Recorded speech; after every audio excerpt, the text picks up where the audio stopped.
Apa hubungannya antara Perjanjian Baru dan Perjanjian Lama mengenai hari ibadah dan Yesus menggenapi hukum Taurat?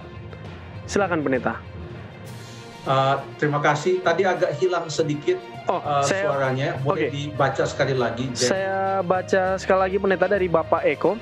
Apa hubungannya antara Perjanjian Baru dan Perjanjian Lama mengenai hari ibadah dan Yesus menggenapi hukum Taurat? Terima kasih untuk pertanyaan dari Bapak Eko. Selamat malam. Pertama-tama saya ingin untuk menanggapi tentang istilah Perjanjian Lama dan Perjanjian Baru. Ya, sebab itu pertanyaannya menyebutkan akan Perjanjian Lama dan Perjanjian Baru. Kata Perjanjian Lama atau Perjanjian Baru masing-masing mempunyai paling tidak dua makna. Yang pertama adalah kalau kita katakan Perjanjian Lama, maka itu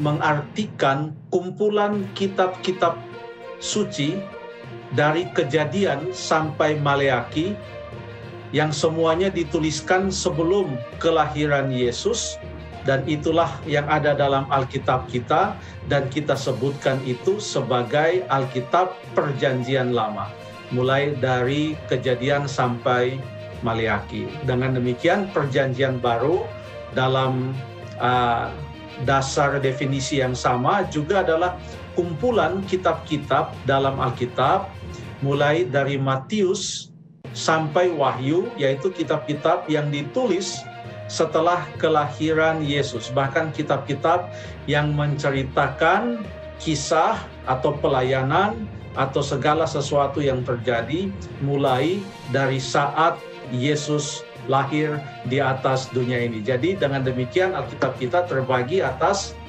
bahagian Perjanjian Lama dengan bahagian Perjanjian Baru. Makna yang kedua dari istilah-istilah tersebut, yaitu Perjanjian Lama dan Perjanjian Baru, adalah perjanjian antara Allah dan umatnya. Ya, perjanjian antara Allah dan umatnya oleh karena kasihnya kepada umatnya.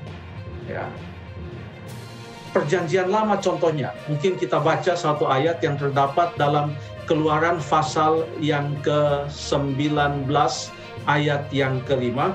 Keluaran pasal yang ke-19 ayat yang ke-5 mengatakan, "Jadi sekarang jika kamu sungguh-sungguh mendengarkan firman-Ku dan berpegang pada perjanjian-Ku, maka kamu akan menjadi harta kesayangan-Ku sendiri dari antara segala bangsa, sebab Akulah yang empunya seluruh bumi." Disebutkan di sini oleh Tuhan perjanjian-Ku. Apa yang dimaksud dengan perjanjian itu? Memang dalam Perjanjian Lama, kitab Perjanjian Lama ada beberapa perjanjian. Contohnya ada janji Allah terhadap Nuh dengan memberikan pelangi, bahwa Allah berjanji tidak akan membinasakan dunia ini dengan air bah atau global flood seperti yang terjadi pada zaman Nuh. Itu juga adalah perjanjian. Namun secara khusus yang dimaksudkan dengan perjanjian dalam Alkitab Perjanjian Lama adalah sebuah perjanjian yang isinya tertuang dalam 10 firman atau 10 hukum Allah. Perhatikan ayat yang saya baca tadi terdapat di dalam Keluaran pasal yang ke-19. Satu pasal setelah itu, yaitu Keluaran pasal yang ke-20, kita boleh melihat isi dari perjanjian itu, yaitu 10 perintah Allah. Dan 10 perintah Allah atau perjanjian itu, menurut Keluaran pasal yang ke-24, kita buka Keluaran 24 ayat yang ke-8, firman Tuhan berkata, "Kemudian Musa mengambil darah itu dan menyiramkannya pada bangsa itu serta berkata, inilah darah perjanjian yang diadakan Tuhan dengan kamu berdasarkan segala firman." Darah apa ini? Darah lembu jantan, darah binatang, darah hewan, yang darah itu mengesahkan perjanjian tersebut. Isi perjanjian tersebut adalah 10 perintah Allah. Itulah sebabnya maka 10 perintah Allah itu ditaruh di dalam tabut. Ya, coba kita baca di dalam Ulangan pasal yang ke-10. Ulangan pasal yang ke-10 ini pertanyaan Pak Eko ini memang pendek, tapi nampaknya membutuhkan beberapa menit ke depan untuk menjawabnya. Keluaran pasal yang Ulangan, saya katakan tadi Ulangan pasal 10, ayat yang ke-4 dan ayat yang ke-5. Dan pada loh itu ia menuliskan sama dengan tulisan yang mula-mula ke-10 firman yang telah diucapkan Tuhan kepadamu di atas gunung dari tengah-tengah api pada hari kamu berkumpul. Sesudah itu Tuhan memberikannya kepadaku. Lalu aku turun kembali dari atas gunung, lalu aku meletakkan loh-loh itu ke dalam tabut yang telah kubuat. Dan disitulah tempatnya seperti yang diperintahkan Tuhan. Perhatikan bahwa loh-loh batu itu ditaruh ke dalam sebuah tabut. Karena kedua loh batu itu yang adalah perjanjian antara Allah kepada orang Israel atau Allah dan orang Israel yang disahkan oleh darah anak lembu atau darah lembu jantan pada saat itu.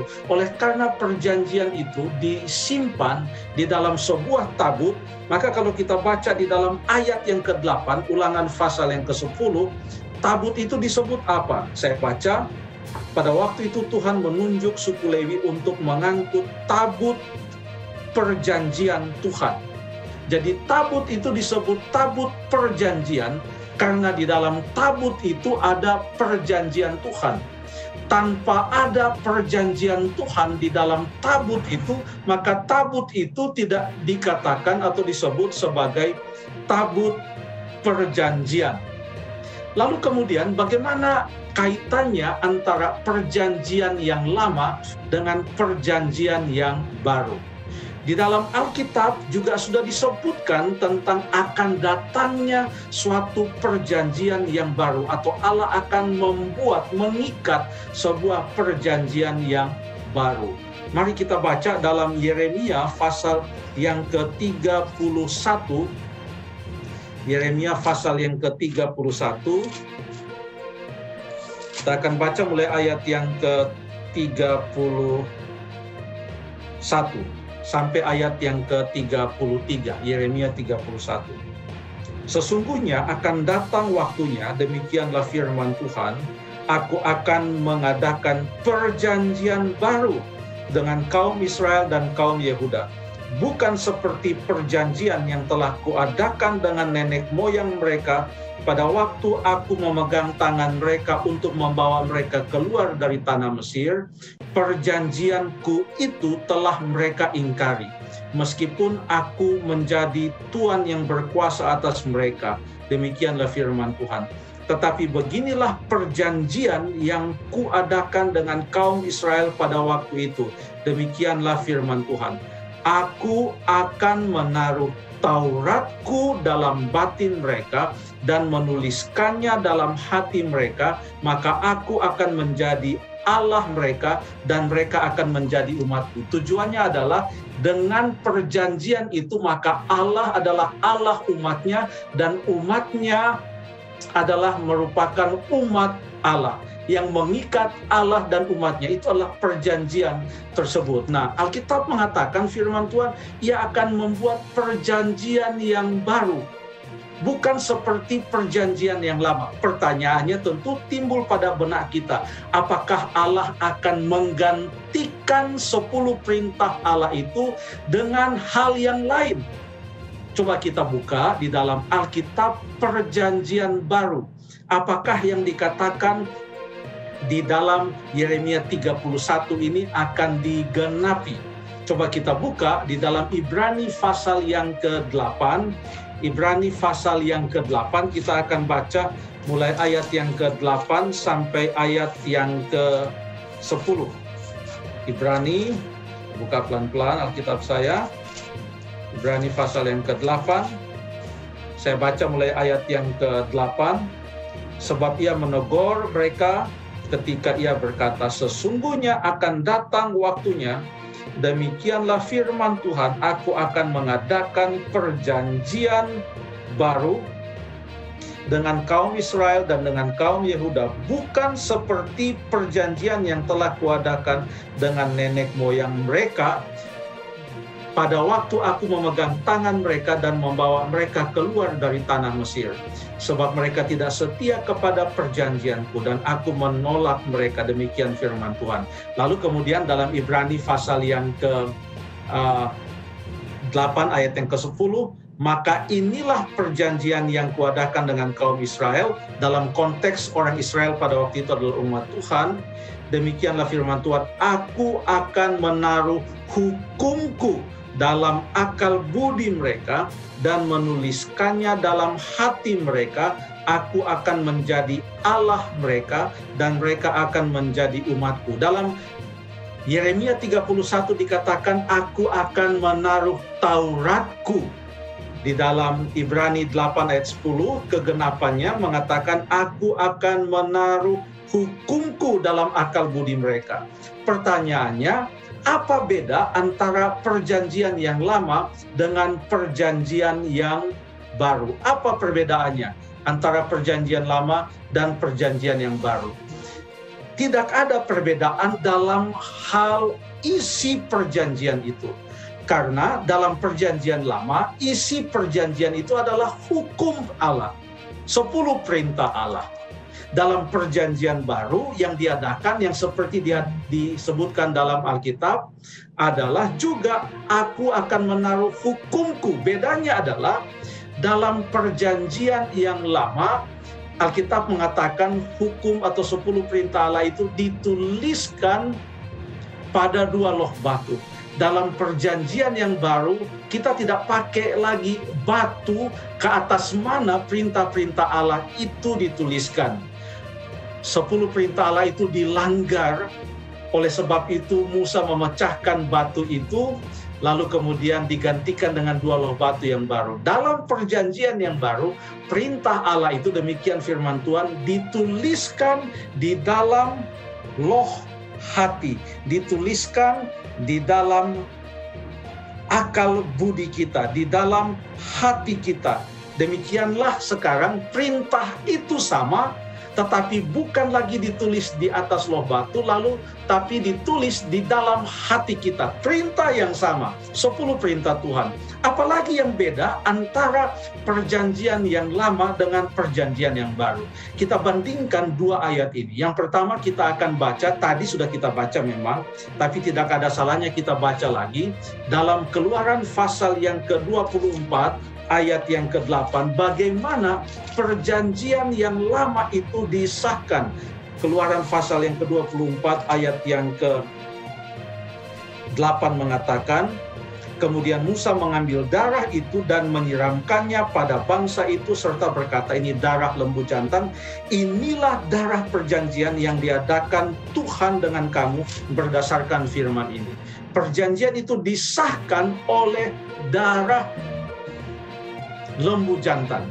Bagaimana dengan perjanjian yang baru? Isinya sama, yaitu hukum Allah, 10 perintah Allah, yang sekarang ditulis di dalam loh hati kita, di dalam hati kita. Allah mau supaya perintah Tuhan itu ada di dalam hati kita. Bagaimana pengesahannya? Apakah disahkan dengan darah anak lembu atau darah hewan atau darah lembu jantan? Kita baca ayat yang terdapat di dalam Matius pasal yang ke-26. Kita baca dalam Matius pasal yang ke-26. Kita baca ayat ini.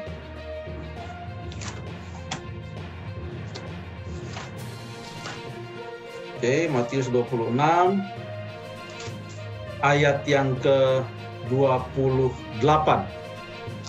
Ayat yang ke-28 itu Tuhan Yesus mengadakan perjamuan malam dengan murid-muridnya sebelum ia ditangkap. Kemudian beberapa saat setelah itu. Lalu kemudian setelah mereka meminum dari cawan itu, Tuhan Yesus berkata, coba kita baca saja ayat 27 dan ayat yang ke-28. Sesudah itu ia mengambil cawan, mengucap syukur, lalu memberikan kepada mereka dan berkata, minumlah kamu semua dari cawan ini, sebab inilah darahku, melambangkan darah Yesus. Jadi darah Yesus itu apa? Darah perjanjian yang ditumpahkan bagi banyak orang untuk pengampunan dosa. Sekarang perintah Allah tetap merupakan isi perjanjian itu, dan perjanjian itu disahkan bukan lagi dengan darah lembu jantan, tapi dalam perjanjian baru disahkan oleh darah Yesus sendiri. Ya. Jadi yang membuat perjanjian itu baru bukan isi dari 10 perintah Allah itu. Isi 10 perintah Allah itu tetap sama, banyak ayat yang mengatakan kita tetap menuruti perintah-perintah Allah. Ya, ada banyak dalam perjanjian baru, sudah pernah kita bahas juga. Yang membuat beda adalah pengesahannya bukan lagi dengan darah lembu jantan, tapi dengan darah yang kudus, yaitu darah anak Allah, Yesus Kristus. Yesus Kristus mati di atas kayu salib untuk menebus dosa kita, sehingga sekalipun dalam kehidupan kita melanggar perintah Allah, tapi ada jalan pengampunan. Penebusan Yesus di atas kayu salib bukanlah memberikan izin kepada kita untuk melanggar, bukanlah menyatakan sekarang sudah tidak perlu lagi menurut, tetapi memberikan kepada kita suatu persediaan pengampunan dan keselamatan. Kasih karunia-Nya disediakan kepada kita, sehingga kita boleh selalu berjalan bersama-sama dengan Tuhan. Di dalam kitab yang terakhir dalam perjanjian baru, yaitu di dalam Wahyu, kitab Wahyu, coba kita baca Wahyu pasal yang ke-12. Dan ini menggambarkan tentang umat Allah mulai dari zaman abad yang pertama, zaman rasul-rasul, sampai kepada akhir zaman, sampai kepada kedatangan Tuhan Yesus yang kedua kali. Sebelum penglihatan itu diberikan di dalam Wahyu pasal yang ke-12, maka pendahuluan dari nubuatan tentang perjalanan umat Tuhan sampai kepada akhir zaman, pendahuluannya diberikan dengan latar belakang sebagai berikut. Kita baca di dalam ayat yang ke pasal 11 dulu, kita baca pasal 11 ayat yang ke-19 yang berkata, maka terbukalah bait suci Allah yang di sorga, dan kelihatanlah tabut perjanjiannya di dalam bait suci. Jadi gambaran penglihatan menggambarkan bahwa tabut itu tetap disebut tabut perjanjian. Ini penglihatan yang dilihat oleh Yohanes, menggambarkan bahwa ada sesuatu yang akan tetap dipertahankan bahkan sampai kepada akhir zaman. Apa itu? Perhatikan ciri khas umat Allah yang masih ada, yang masih tinggal di zaman akhir ini sampai kepada kedatangan Tuhan Yesus yang kedua kali.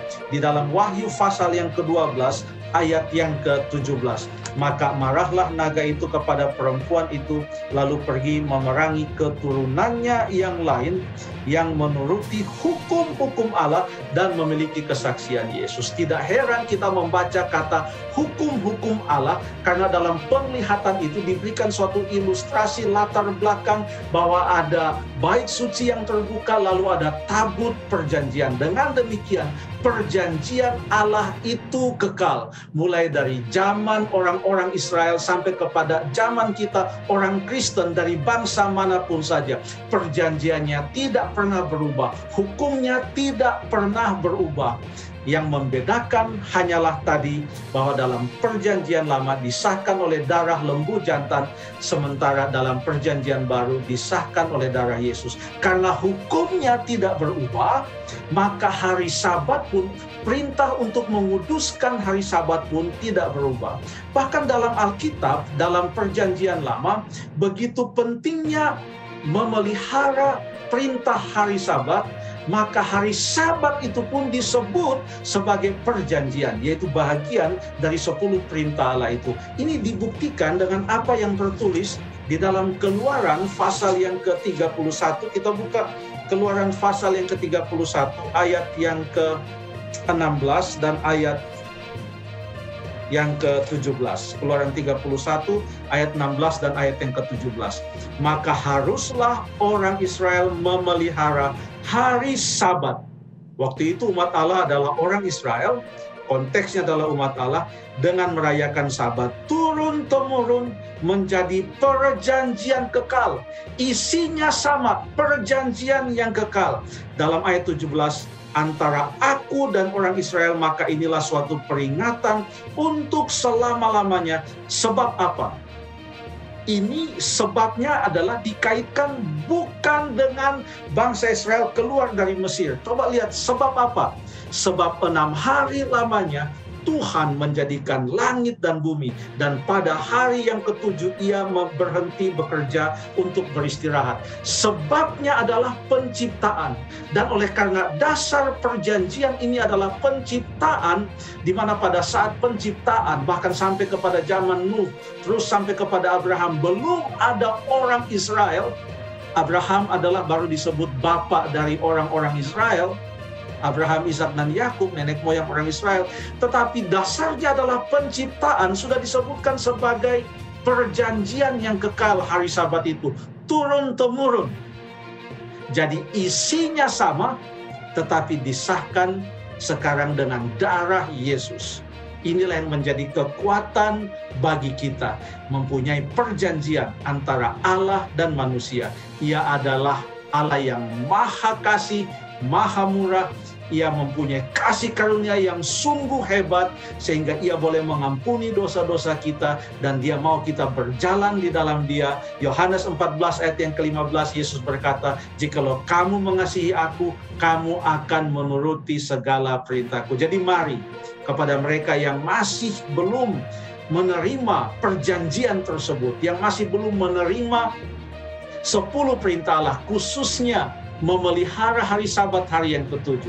Ini adalah kesempatan istimewa mempunyai perjanjian antara kita dengan Tuhan, antara Tuhan dengan kita. Saya pikir demikian. Terima kasih.